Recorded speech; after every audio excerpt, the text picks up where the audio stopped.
ప్రజాధనాన్ని దుర్వినియోగపరిచే విధంగా కూటమి ప్రభుత్వం విధానాలు ఉండవని, గత ప్రభుత్వంలో కొబ్బరికాయ కొట్టి నిర్మాణానికి నోచుకుని సచివాలయాలను కూటమి ప్రభుత్వం పునర్నిర్మించి ప్రజలకు అందుబాటులోకి తీసుకొచ్చిందని కాకినాడ రూరల్ ఎమ్మెల్యే పంత నానాజీ స్పష్టం చేశారు. పంత నానాజీ మీడియాతో మాట్లాడుతూ కూటమి ప్రభుత్వం అధికారంలోకి వచ్చిన తర్వాత సుమారు 2,07,00,000 రూపాయల వ్యయంతో వలసపాకల గ్రామంలో సీసీ రోడ్ల నిర్మాణం చేపట్టిందని, ముఖ్యమంత్రి చంద్రబాబు నాయుడు, ఉప ముఖ్యమంత్రి పవన్ కళ్యాణ్ నేతృత్వంలో పంచాయతీరాజ్ శాఖను బలోపేతం చేస్తున్నారన్నారు.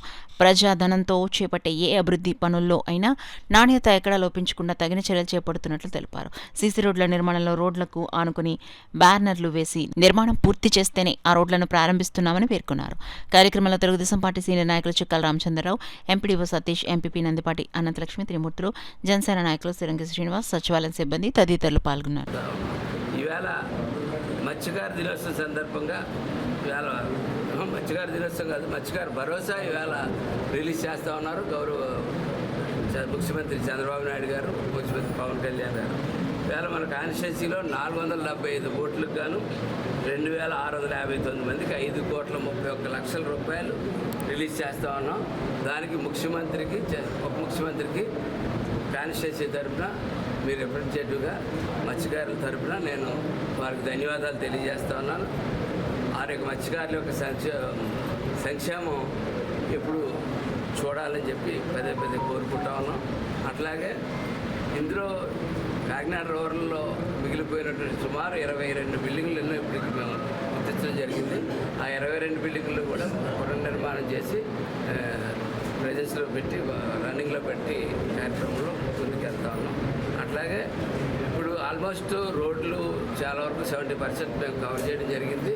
ఎన్ఆర్జీసీలో పవన్ కళ్యాణ్ గారు కొంచెం అలాగే 4-5 కోట్ల రూపాయల రోడ్లు వేస్తే ఆల్మోస్ట్ చాలా వరకు అర్జెంట్ రోడ్లు అన్నీ పూర్తి చేసినట్టే అవుతుంది. అది కాక ఇప్పుడు ప్రధానంగా డ్రైన్స్ అడుగుతూ ఉన్నారు ప్రజలు ఎక్కడికి వెళ్ళినా. కాకినాడ మీన్ లెవెల్, సీ లెవెల్కి పైన ఉండడం వాళ్ళకి, కింద ఉండడం వల్ల ఈ నీరు వెళ్ళడానికి ఒక ఏకైక మార్గం ఉప్పుటేరు ద్వారా, పూర్వం ఇప్పుడు బ్రిటిష్ దగ్గర ఉప్పుటేరు ద్వారానే వెళ్ళాలి. ఉప్పుటేరుకి పూర్వపు పంట కాలమైన రామనాయపేట ఛానల్ ఉంది. ఆ ఛానల్ని త్వరలో పూర్తి చేయబోతున్నాం. ఈ బయట ఉన్న పరిస్థితులను అర్థం చేసుకుని మెలగాలి, కానీ ఇదొక రాజకీయం చేసి రోడ్ల మీదకి వచ్చి ప్రజలు చీకొడతా ఉంటారు. మన ఎమ్మెల్యే గారు చెప్పినట్టు గతంలో కేంద్ర ప్రభుత్వం కొంచెం ₹2 పెంచితే అదొక అడ్వాంటేజ్గా తీసుకుని ఇక్కడున్న ప్రభుత్వం, వైఎస్ఆర్సీపీ ప్రభుత్వం, ఒక ₹4-5 పెంచేసే పరిస్థితి ఉండేది. అలాంటిది ఈరోజు కేంద్ర ప్రభుత్వం ఎంత పెంచిందో అంతే పెంచడం జరుగుతుంది. ఈ మావిగన్ రెడ్డి గారు నేను అక్కడ విజయాన్ని గెలిపించేసానని ఆ ఆర్డర్ అంతా సంబరాల్లో ఉన్నారు. మరి ఈ యుద్ధాన్ని కూడా ఆపే పరిస్థితి వాళ్ళకి అవకాశం ఉంది కనుక తప్పకుండా యుద్ధం ఆపుతారని మేము ఆశిస్తాం.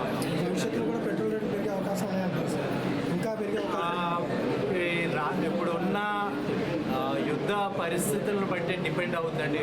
వార్ కనుక ఎస్కలేట్ అయ్యి ఇంకా ఇతర దేశాలు కూడా అందులో ఇన్వాల్వ్ అయిపోతే కనుక పెరిగే అవకాశాలు ఉంటాయి. కానీ యాజ్ ఆఫ్ నౌ వారు ముగిసే అవకాశాలు ఉన్నాయి. చాలా డిప్లొమాటిక్గా ఎఫర్ట్స్ పెడతా ఉన్నారు అన్ని దేశాలు కూడా. సో రష్యా లాంటి దేశాలు, చైనా కానీ, ఇండియా కానీ న్యూట్రల్గా ఉన్నారు. ఎప్పుడు తొందరగా ముగుస్తుందని ఎదురు చూస్తూ ఉన్నారు. సో తప్పకుండా దీనికి మించి పెరగవని ఆశిస్తాము.